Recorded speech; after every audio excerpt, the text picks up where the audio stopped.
Welcome to this week's riveting art video. My name is Izzy. So we're literally just jumping right into the artwork this week. No need to really give some elaborate detailed intro or anything like that. We're not trying any new products. We're not doing anything fancy. I just wanted to make an illustration. The proper grammar is very important, people. I just wanted to make an illustration to go for Valentine's Day. Especially knowing that I just needed some fresh Valentine's Day content for that Insta feed, you know what I mean? Anyway, so I've been watching these advice videos on, art and how to increase engagement. I thought this would be an interesting topic, which is why I'm talking about it. And she was like, as cliche and silly as it might seem, people love it when your art has words on it. And I was like, you know what, I'm gonna put that to the test. And the next illustration / drawing that I do, I'm going to make sure that it has some kind of phrase or something along those lines present in it, so that just so that I can see if it performs better, worse, or the same, basically. And I felt like Valentine's Day was kind of the perfect opportunity to do that, and there's plenty of things you could say about Valentine's Day. Valentine's Day to me is one of low-key one of my favorite holidays. It's one of the cutest holidays in my opinion. I just love the color red, I love the color pink, and flowers, okay? Sorry. But it really gets a bad rep about you should love your significant other no matter what time of the year. And I'm like, true, sure, but also why do you have to be such a negative Nancy all the time?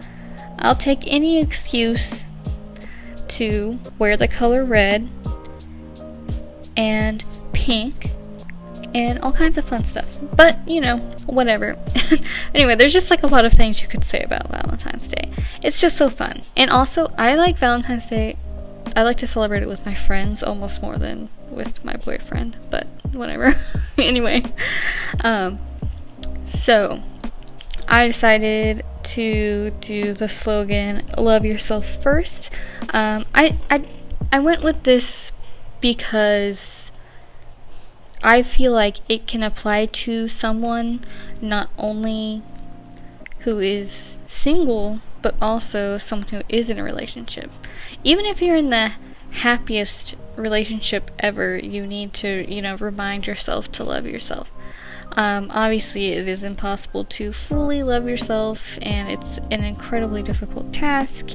And while you might love yourself now, who knows how you're gonna feel about yourself in a couple of years or so. And it's just this constant battle to remind yourself that you're worth your own attention. And I struggle with this a lot myself as well.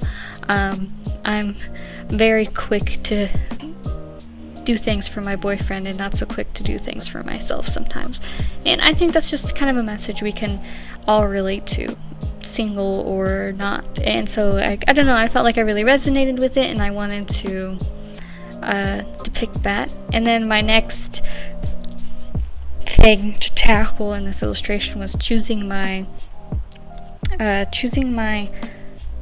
reference image. And when I'm doing illustrations that I feel like are going to be a little bit more impactful and that I really want, I see this drawing transcending beyond just a quick video or whatever.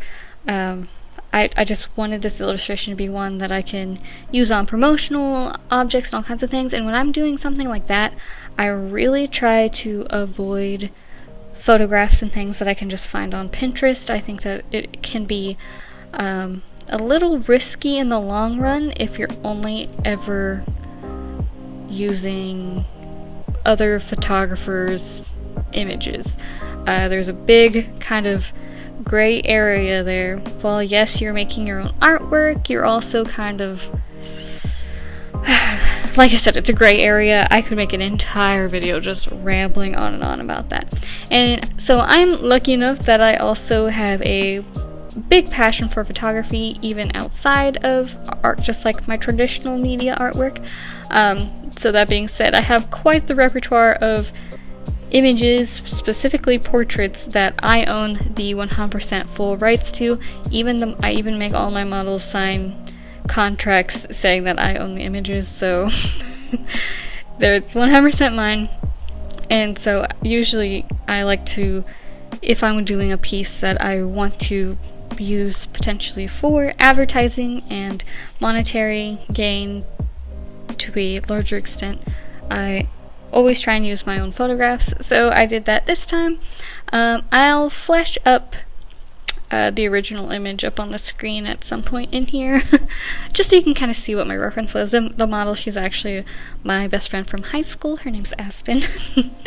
But yeah, I hope to do some videos with her in the future. If you go back to my old videos before I did strictly art content, me and her did a lot of like really stupid videos back in high school, so if you want to, we did a lot of like really stupid videos, like honestly really stupid. I really recommend Windexera. I'll put a link to it in the cards. It's just hilarious. Anyway, yeah, so I used that photo, and then I wanted this artwork to not be contained in a square. Pretty much all of my artwork recently has not been like contained in a square / rectangle like canvas. I've been doing a lot of like circle art, or like art that can easily be like cut out of its space, if that makes sense. I think it's because I've been using Redbubble so much, and the artwork looks better on t-shirts and all sorts of things when it can be easily cut out and put on an object. And I've just been thinking a lot in terms of stickers. Like, can this make a good sticker? So yeah, I mean, I don't think that's a bad inspiration. Maybe not the most fine art of excuses. My fine art teacher would be like, yeah, that's not a good enough reason to not have a background. And I'd be like, oops, sorry. Yeah. But now that I'm not in school anymore, I can do whatever I want. But yeah, I really loved this little like flower and succulent reef thing that I did at the bottom. It kind of cut it off in a way that, you know, looked better than a harsh line. And later I'm going to put in some photos of what the finished drawing looks like on products on Redbubble, so you can really see, like, I think this drawing just like lends itself to look so good on so many products. Just like with the shape of it and with the foliage and everything. I'm kind of tooting my own horn here because I really love how this drawing turned out, and I'm so proud of it. I'm saying that from a future perspective. Right now it's not done from what you can see. I also really enjoy how the hair turned out. My friend Aspen has such unique hair. It's like the really high bob cut sort of thing. It's really interesting. Very unique, very cool. Yeah.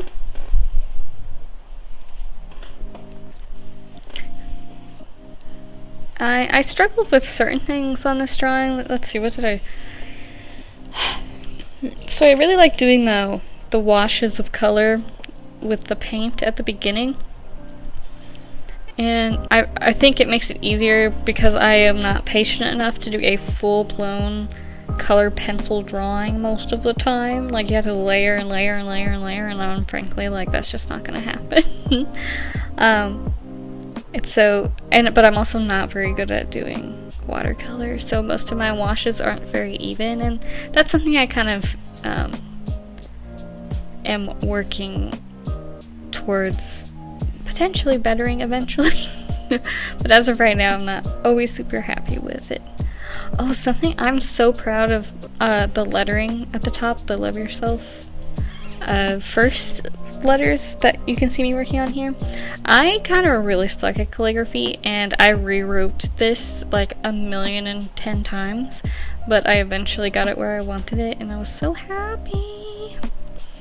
Yeah, and I also just really loved the different textures on like the little leaves. You get the watercolor texture and then the hard line of the pencil. It's just so nice. I'm really happy with this one. I've been working really hard in the last, year since I started my channel to improve on my techniques and move out of my comfort zone, and I feel like all of that kind of built up to a point so that I could create this drawing.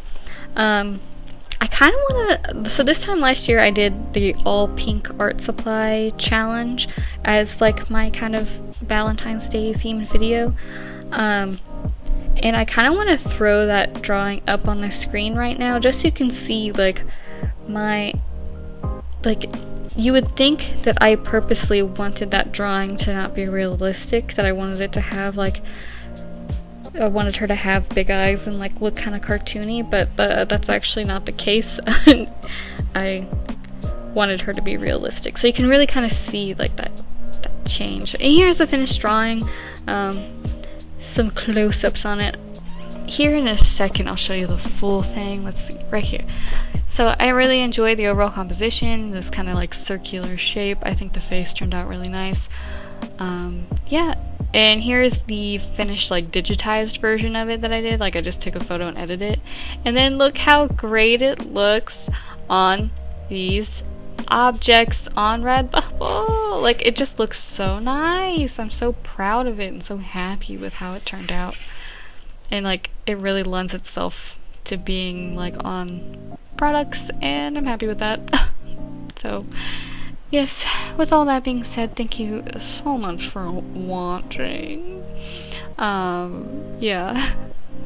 Really proud of this drawing, and thank you guys all so much for watching my video last week. It's gotten quite a few views, and I really appreciate that. So, with all that being said, thank you so much for watching.